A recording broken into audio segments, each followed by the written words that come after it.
Bonjour à tous, on va corriger l'exercice rendement, où est passée l'énergie. Alors ce sera une correction rapide, elle est déjà rédigée, je vais simplement commenter les questions qui peuvent vous avoir posé un problème. Donc je vais valider les bonnes réponses. Alors dans mon cas, ça va être facile, j'envoie la réponse. Voilà, alors vous aviez trois grandeurs à trouver, une tension aux bornes d'une cellule, l'intensité I1 fournie par chaque cellule et finalement le rendement final. La solution apparaît lors de votre deuxième essai. Donc pour ce qui est de la question 1, je vous ai demandé de faire un petit schéma de votre dispositif. Donc on revient à l'énoncé. On vous dit que le module photovoltaïque est composé de mise en parallèle de 3 fois 17 cellules et que l'on a 12 volts aux bornes de chacune des branches. Donc si je fais un petit dessin par rapport à cette question numéro 1, si je fais un dessin par rapport à cette question numéro 1, donc question 1, j'ai une cellule qui est là, bon je vais les représenter comme ça, ou plutôt c'est des petits générateurs. Donc voilà, ça c'est une cellule, ça c'est une autre cellule, etc., etc. Et on vous dit que l'on en a, alors je vais dans mon cas, hein, bien sûr, 17. Donc ici j'ai 17 éléments,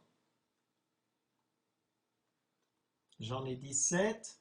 Bien entendu, on nous dit qu'il y a une deuxième branche, donc pareil, de la même manière, j'ai mes 17 autres cellules qui sont là, et dans la troisième branche, on a la même chose, 17 petites cellules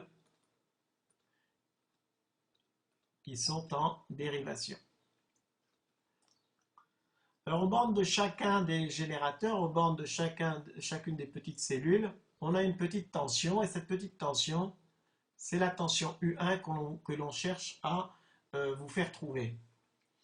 Alors, cette tension U1, finalement, elle va contribuer à une tension beaucoup plus importante entre les bornes des 17 cellules mises en série.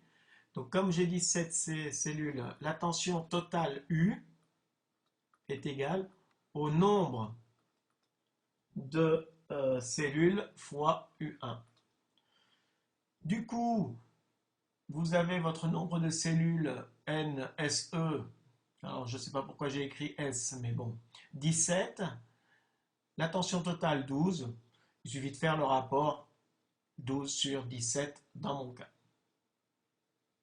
On passe maintenant à la question numéro 2. Et dans la question numéro 2, ce qui nous intéresse, ce n'est pas la tension, mais plutôt le courant électrique fourni par ce dispositif.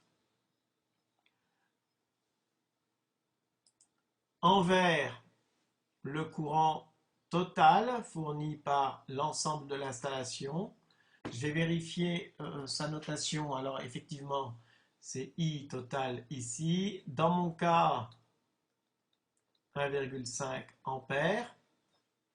Ce courant, si je fais la loi des nœuds en ce point-là, sera égal au courant I1, au courant I2, au courant I3. Donc I égale à I1 plus I2 plus I3. Alors ce qu'il faut savoir, c'est que finalement les trois branches sont identiques. Donc I1 égale I2 égale I3, d'où I égale le nombre de branches fois le courant I1 dans une branche. Vous trouvez directement que I1 est égal à I sur le nombre de branches. Voilà, il ne reste plus qu'à faire le calcul. On trouve un courant I1 qui vaut 0,5 ampères, comme indiqué ici. Bien entendu, vous appliquerez ça à vos données. On passe à la question 3. Cette question 3 est relative au rendement de l'installation. Donc, j'ai mon panneau qui est là. J'ai de l'énergie rayonnante comme énergie reçue. J'ai de l'énergie électrique comme énergie utile. Alors, c'est plus exactement des puissances. Alors, l'énergie rayonnante ou la puissance rayonnante reçue, c'est l'irradiance fois la surface du panneau. Alors, l'irradiance ici est notée PS. L'irradiance ici est notée PS pour ne pas être confondu avec l'intensité du courant. La puissance électrique reçue, ça sera U fois I. Donc le U 12 volts, dans mon cas, le I 1,5 ampères, dans mon cas. Donc ça, c'est facile à calculer. Il reste à calculer la puissance reçue et il faut se méfier de la surface. Alors on vous dit que cette surface, que les cellules sont formées. Alors je vais revenir à mon énoncé. Le module a une dimension de 157 x 157 mm. Je calcule ma surface. Alors c'est côté fois côté. Et ce dont il faut se méfier, c'est l'unité. Donc on a des millimètres. Alors je vais dire que j'ai un côté A en millimètres fois A. Dans mon cas, 157 fois 157, mais comme c'est en millimètres, il va falloir que je rajoute pour chaque 157 un 10-3. 157 mm, c'est 157 fois 10-3 mètres, fois 10-3 pour le second. Et on obtient notre surface. Il n'y a plus qu'à faire le calcul, calculer le rapport et trouver, bien évidemment, une valeur qui correspond aux données de votre exercice. Voilà pour cet exercice. À bientôt.